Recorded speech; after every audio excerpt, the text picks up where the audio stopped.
صدر اشرف غنی نے کہا ہے کہ افغان فوج کو شکست نہیں ہوئی بلکہ اس کی کوششوں سے ملک کو امن کے لیے گفتگو کے مواقع میسر آئے ہیں۔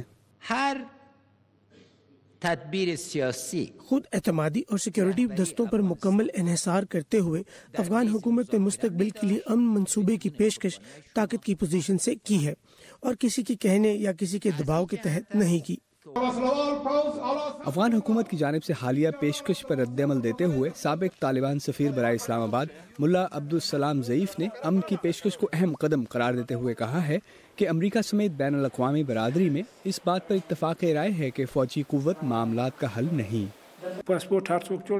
وہ کہہ رہے ہیں بنیادی مسئلہ امریکی فوجی دستوں کی افغانستان میں موجودگی کا ہے جس کے باعث طالبان سے جنگ ہو رہی ہے، باوجود اس کے کہ وہ عام لوگ ہیں۔ انہوں نے اپنے آپ کو خطرے میں کیوں ڈالا ہے، وہ کیوں لڑ رہے ہیں؟ اس کا جواب امریکی فوج کی یہاں سے واپسی میں ہے۔ اس مسئلے پر پہلے ہی گفتگو ہو جانی چاہیے تھی۔ میں یہ نہیں کہہ رہا کہ انہیں آج ہی چلے جانا چاہیے، لیکن اس حوالے سے پلان پہلے ہی ترتیب دے دیا جانا چاہیے تھا جس میں اس حوالے سے ٹائم ٹیبل، مقاصد، موجودگی کا شیڈول اور ان کے انخلاء کا طریقہ کار وضع کیا جاتا۔ عام افغان شہری جنگ و جدل سے تنگ آ چکے ہیں اور کہتے ہیں یہ لڑائی افغانستان کے مسائل کا حل نہیں ہے۔